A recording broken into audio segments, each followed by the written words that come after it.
Hello and welcome back to another rendition of That Sports Guy's podcast. I am Craig Forrestal, also known as That Sports Guy.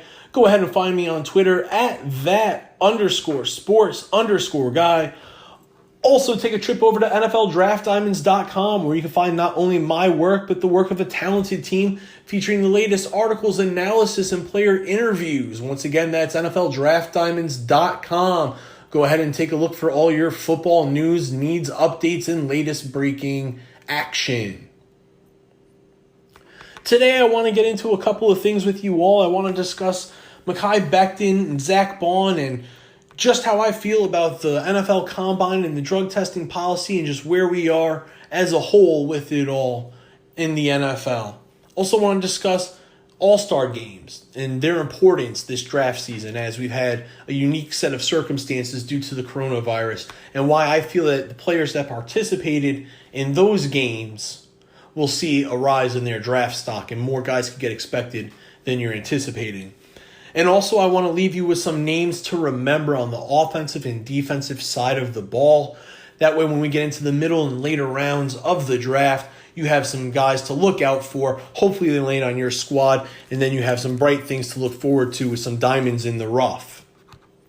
So we're going to go ahead. We're going to get started there with those names to remember. Take a trip over on the offensive side first. Go ahead, start with the quarterback. We're going to start with quarterback Nick Tiano from UT Chattanooga. Nick has great size, tremendous arm strength. You could put him up against anybody, he's going to hang right there. Tremendous arm. He was the MVP of the NFLPA game out in California. 2018, he played under a true pro-style system with ex-NFL quarterback Tom Arth, who is now the head coach over at Akron. Tiano had full reign of the offense. He was able to audible, hot route, set protection, full control. Really comfortable in a pro-style offense, and it shows. 2019, new coaching staff for his senior campaign, found himself in a spread-based concept. Still was productive, put up solid numbers, but you could tell it was just not a comfortable fit for him. Once he got back to that pro-style system at the NFLPA Bowl, you can really see that it all came together. When the lights were its brightest on game night, he put forth an MVP performance. If you're looking for a developmental quarterback later on in the draft, I say come round 5, he's your guy. Don't be surprised if in a handful of years, this is a guy who ends up being a starting quarterback. I feel that he's best off going to a team that has a big name, big money quarterback where he can sit and learn for a couple of years, be a cost-effective option as a backup. So you start thinking about places like Atlanta, Tampa, things like that, possibly even Indianapolis, teams along those lines, maybe even Pittsburgh, given what we saw with the quarterback play from Duck Hodges and Mason Rudolph this past season. So there are options for him. There are places that he fits. I feel that he's best as a cost-effective backup early on in his career behind a big-name, big-price quarterback. Moving on to running back Darrington Evans of Appalachian State. Came in with a 4.41 40 at the NFL Combine. He was the 2019 Sun Belt Player of the Year. He was first-team All-Conference as a sophomore as well. He has tremendous burst and home run ability. Go ahead and pencil him in as a running back with tremendous vision that's going to find a lane, going to hit it, and if he gets any daylight, good luck. Also, another name to remember from the running back position is James Robinson of Illinois State. 4,444 career rushing yards and 44 rushing touchdowns. He's a patient runner with good vision, nice build at about 220 pounds, somewhere in that 5'9 to 5'10 range. Had a real nice showing at the East-West Shrine game. Just a running back that's always been highly productive, over 9,000 career rushing yards in high school. Guy that's always found a way to get the job done. James Robinson is a name to pay attention to for running backs later on in the draft. Then when we move over to the wide receiver position, I got a trio of wide receivers for you. Going to get the list started with Jeff Thomas from Miami. He's an East St. Louis native, a burner. He planned on transferring to Illinois, but he stayed once Manny Diaz was named the head coach. Like I said, he's a burner, big playability. Go back and check out that LSU Miami game from a year or two ago. He had 5 catches, 132 yards. And if you're going to put up big numbers against LSU, that's a pretty good indicator of what you can do against NFL talent, as they're always finding themselves with more than a handful of defensive NFL prospects, LSU. Up and down career because of up and down quarterback play for the Hurricanes while he was there. But just a tremendous athlete. Definitely someone that could bring you back a tremendous return on your investment later on in the draft. Not saying that he's Tyreek Hill, but think about someone that has some Tyreek Hill type abilities. Then we're going to go ahead to Oregon State with Isaiah Hodges, 6'4" wide receiver. He has whatever speed. He's not the greatest, but tremendous ball skills. He can go up and he can get it. Highly productive final 2 years at Oregon State. He has NFL bloodlines. His father was a fullback, helped Marshall Faulk in the greatest show on turf for a number of years. Then we have Lynn Bowden Jr., Kentucky. Some days he's a running back, some days he's a wide receiver to me. He's a hybrid. I view him kind of as like a Ty Montgomery type of player. Now, I feel he's better than Ty Montgomery, but what I'm saying is how Ty Montgomery played wide receiver and then he moved to running back. I feel that he's a hybrid option where he can provide you with tremendous value in the slot and out of the backfield as a third down pass catching back. While at Kentucky, he returned kicks. He was a quarterback his final season there due to injury. They created a very run-heavy offense for him. Passing-wise, he was not the most effective, but he threw the ball enough to keep teams honest. So there's potential for a Wildcat package there, but did a majority of his work at the wide receiver position for the Wildcats. So go ahead, pay attention to him. He's drawn some Randall Cobb comparisons in the NFL, but I potentially see him as the Deebo Samuel of this draft class with his playmaking ability and, like I said, that hybrid flexibility between a slot receiver and a running back. So definitely look for Lynn Bowden Jr. of Kentucky to be this year's Deebo Samuel. Then there's Cheyenne O'Grady, a.k.a. C.J. O'Grady, tight end from Arkansas. His father was a basketball player at Arkansas. O'Grady does come with some off-the-field issues. There was a DWI arrest during his freshman season. A couple of other things that popped up. I'll let you do your research along the way. But then it was ultimately decided that he would no longer be a part of the Arkansas football team. But even though he did not play a full-fledged career, he is still the all-time leader in touchdowns amongst Arkansas tight ends, a group that includes Hunter Henry, along with a host of other tight ends currently in the NFL. So definitely tremendous natural ability for C.J. O'Grady. It's just a matter of can everything else come together. Right around 6'4", a little bit north of 250, just shy of 255. Pretty decent athlete, like I said, really natural football player. But there's work to be done with him, not only on the field to maximize that skill set, but also off the field. He needs to find a positive environment that would really help him grow up and make sure that he maximizes everything that he possibly can with an NFL career. Then we have a set of offensive tackles. Charlie Heck, he is the son of Andy, longtime NFL lineman, Notre Dame All-American. He has been the Kansas City Chiefs O-line coach for a handful of years now. Charlie Heck was a 3-year starter at North Carolina, 2-year starter at right tackle, 1 year at left tackle. Then we have Colton McKivitz of West Virginia. He was an all-state football player and basketball player in Ohio as a senior, 4-year starter at West Virginia, 3 years at right tackle, 1 year at left tackle. coming in at around 6'6" and 305. He is a nasty offensive lineman. Got a real mean streak to him. That personality is going to fit in well to an offensive line's room. I don't know if he's going to develop into a starter, but he definitely has a mean streak and a fight to him where I wouldn't rule it out.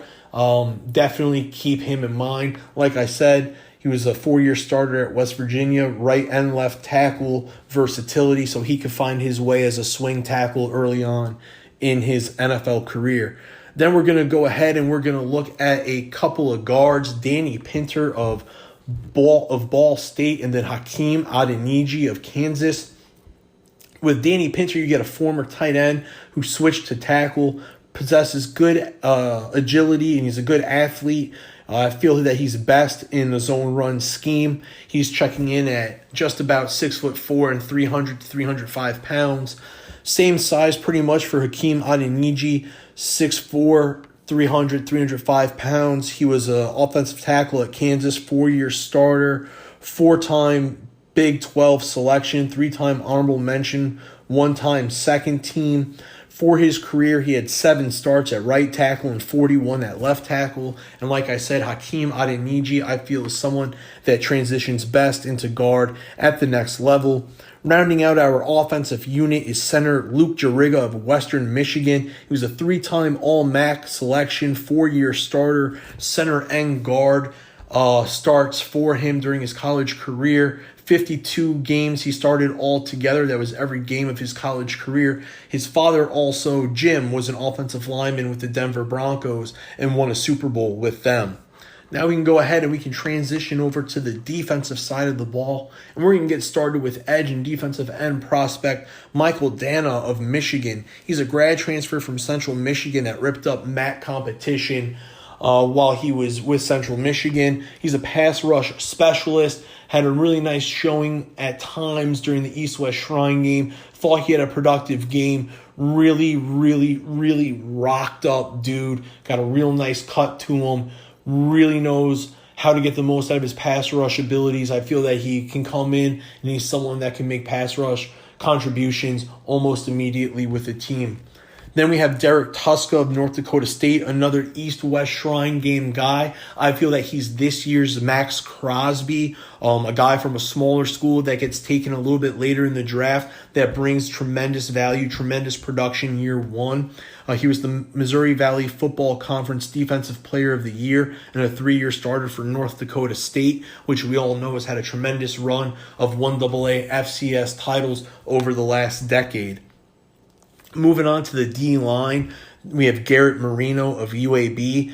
Garrett Marino was a 1-time Arizona State commit. He's a Cali kid, found his way to Montana State, bounced out of there, a couple of things, let you do your own research on that. Ended up at UAB, like I said, 3-time all-conference player. High motor, has been a productive player for UAB.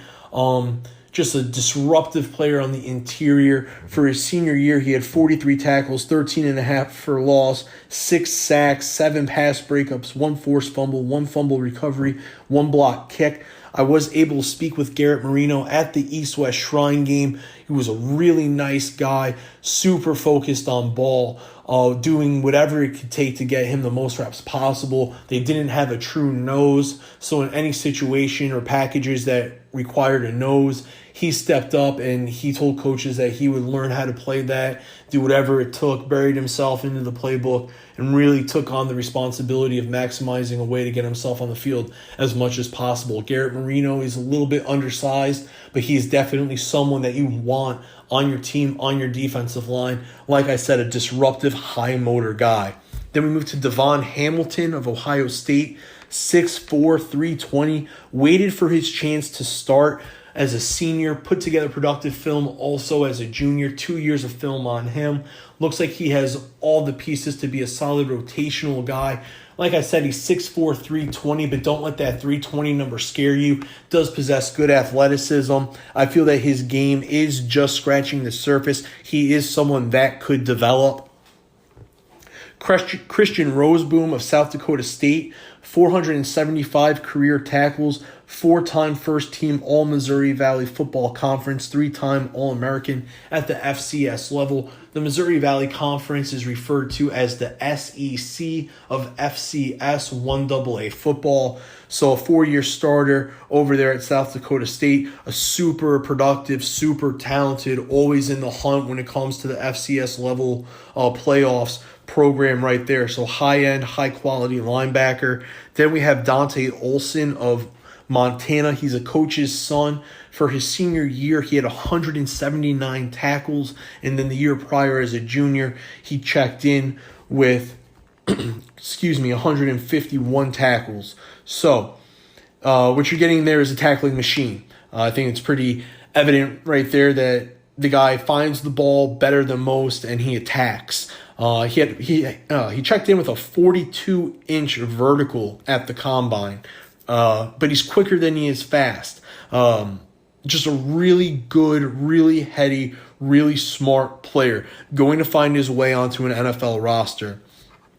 Then we have Fresno State linebacker Michael Walker, 6'3", 230 pounds. He came in with a 4.65 40. He had a nice combine in terms of testing. Started his career off at Azusa Pacific.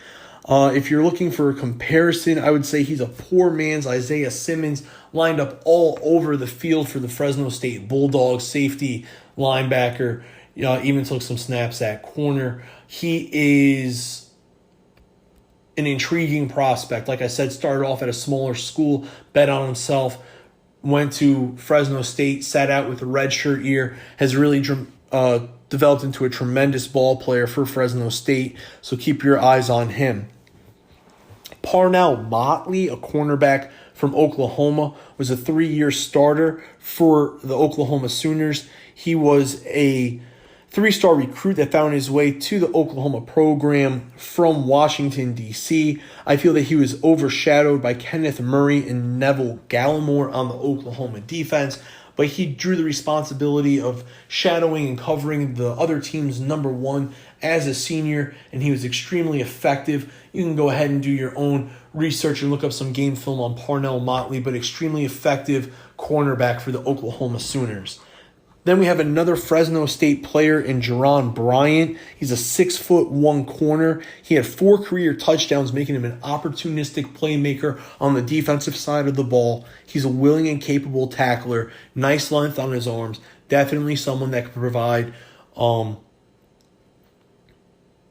long-term productivity out of the cornerback position. Then we have Luther Kirk, safety from Illinois State. He was the defensive MVP of the East-West Shrine game. He had 2 interceptions in that game. One was called back during the game. He also did show tremendous range, covering about half the field on the one interception that stood. Comes in at 6'2", highly productive during his time at Illinois State. Then we move to Javon Hagan from Ohio, 4-year starter, 4-time All-MAC player, Jacksonville, Florida native. He's 6 foot, 215, played in the box and free safety at Ohio. Some teams might be intrigued to move him down as a cover linebacker, just a different name to keep in mind as he does possess some position versatility. Then finishing off, we have a nickel in Trajan Bandy from Miami. I feel that he could develop into a Brent Grimes type of player. He's naturally gifted but small, 4 career interceptions with 23 pass breakups, 2-time All-ACC selection. I feel if you let him come in, fight, and compete, he can go ahead and turn some heads as a nickel corner almost immediately. Don't count out Trajan Bandy.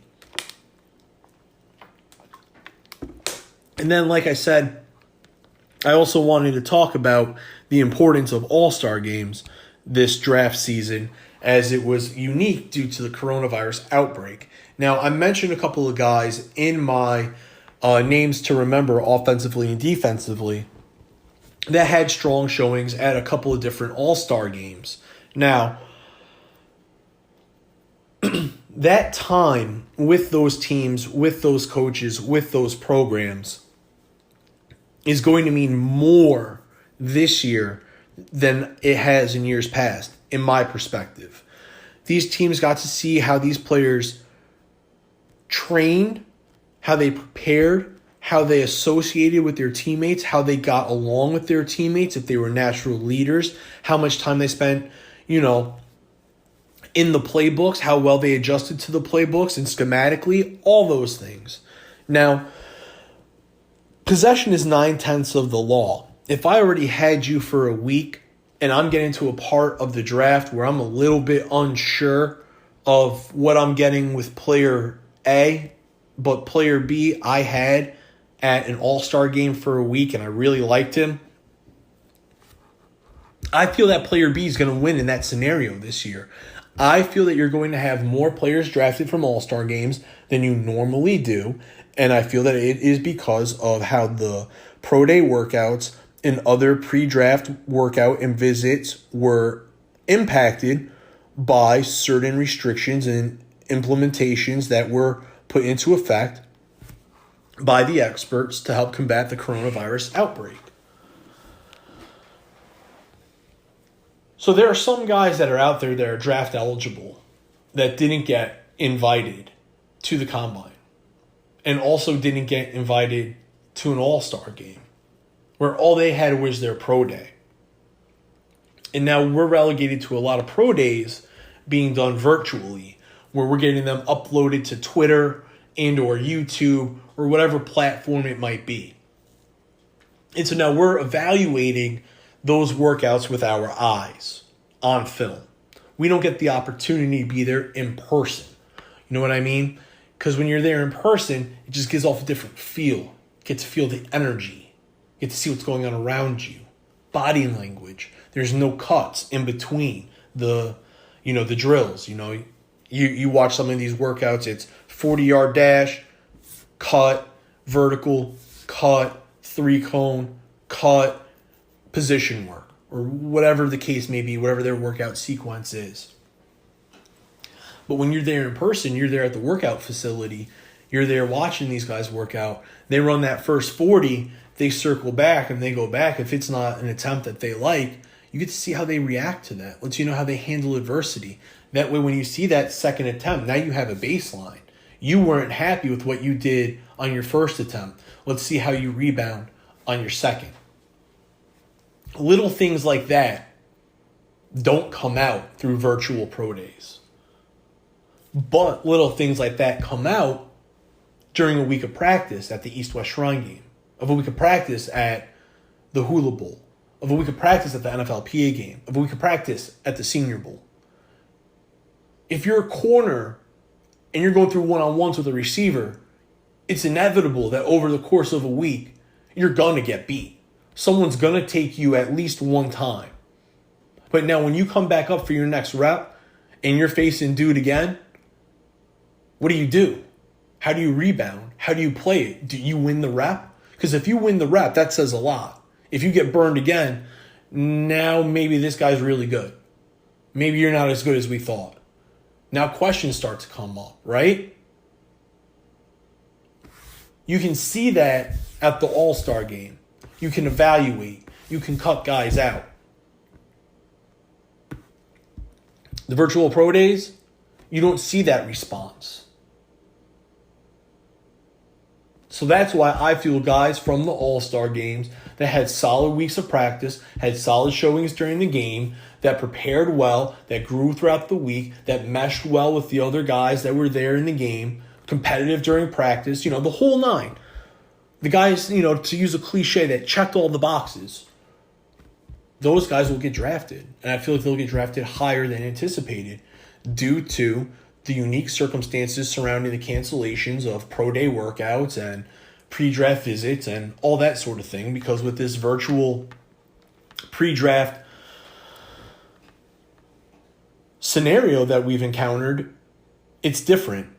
Like I just alluded to with the workouts, you don't get to see if they are not happy with their first attempt, how they come back for the second attempt. But you get to see how they handle adversity and things along those lines during practice throughout the course of a week at an all-star game. So because the pro days did not go off as anticipated. Some pro days occurred. Others had to be conducted in alternative platforms, like we said, done virtually, posted on YouTube, Twitter, whatever platform it might be. So, something to keep an eye out during the drafts that I see happening as a trend is I see more guys getting drafted that spent time at these all-star games because teams have more of a perspective on those players, more of a full look on those players than guys that didn't have a pro day, have a combine invite, or have an all-star game invite. So, for me, pay attention to guys that had all-star game invites getting drafted a little bit more higher rate than usual. And then to finish things off, like I said, the NFL Combine and its drug testing policy. I'm at a weird place with this, and this is just my take, my 2 cents.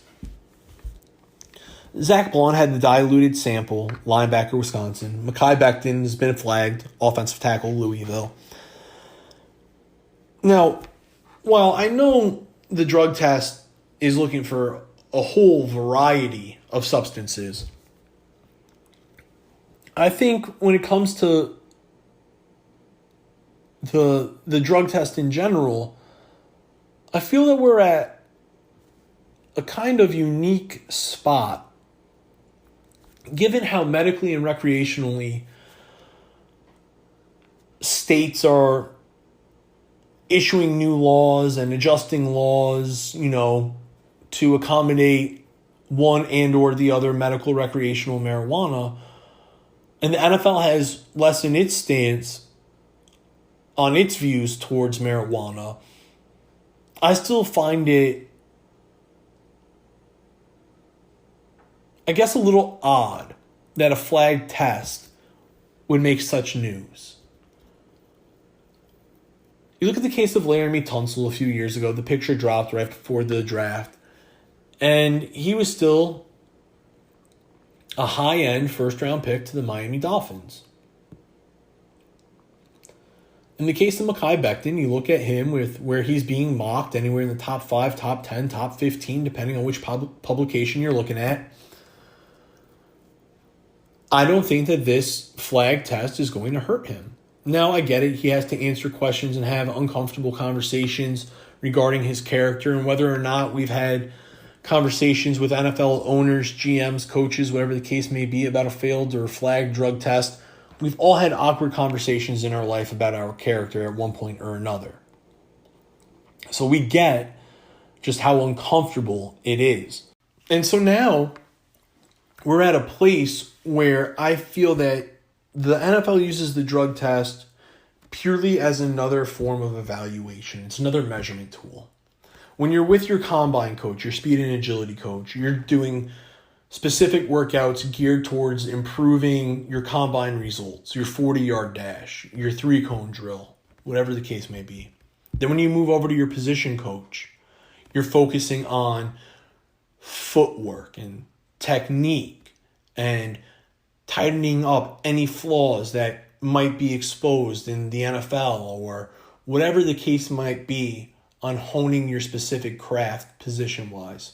And then when you pop on into the film room, you're giving max effort once again. Whether you're breaking down your own film or film of someone in the NFL that you want to model your game after, you're giving max effort. So I feel that they use this drug test as just another tool of, are you giving max effort in all aspects of preparation?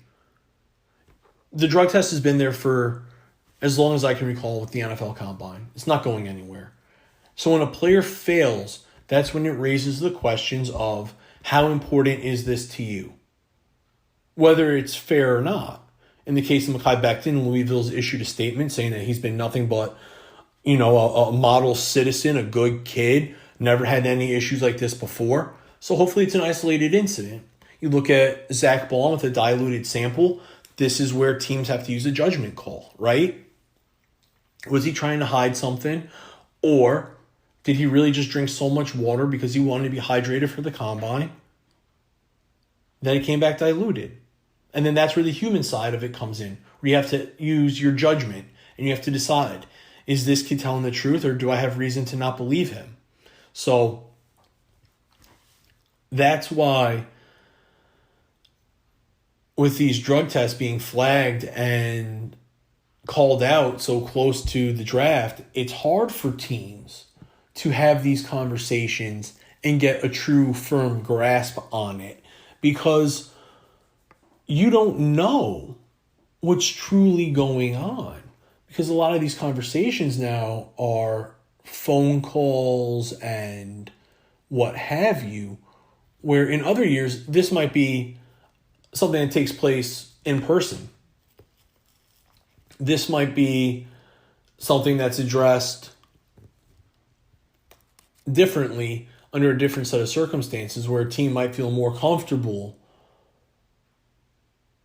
than with you and how the situation's playing out. Now, I don't know what teams view as worse, diluted or flagged. For me, I don't think either is a big deal. Diluted to me seems like it's a little bit more on the odd side, that you drank so much water that it came back diluted. I don't know. But I feel that the NFL Combine drug test at this point is purely just a measurement tool to gauge a player's focus as to whether or not football is important to them, or if that's something that a team needs to question whether it's fair or not. I'm not sure how you all feel. That's how I feel. I feel that the Combine drug test has evolved over time, where if a player tested positive 30 years ago at the 1990 draft, it could have been crippling to their draft stock.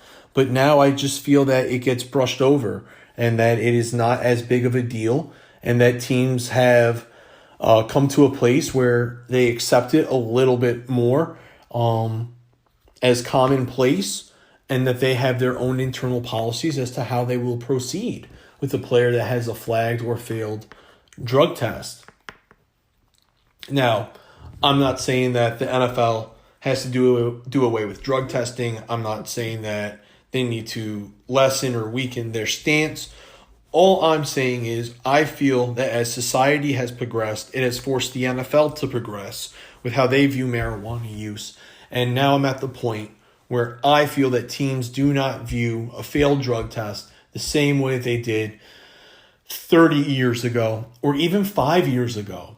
So it's a trend to keep an eye out for in the future. Keep an eye on Mekhi Becton and what ends up being the ultimate result with his outcome. But yeah, I feel that the NFL drug test now is more of another measurement than anything else. So I feel that it has had a change of meaning over years as we've progressed as a society. Thank you all today for tuning in. I had a blast. Hopefully you did too. Once again, I am Craig Forrestal, and thank you all for tuning in today. Catch you all on the flip side.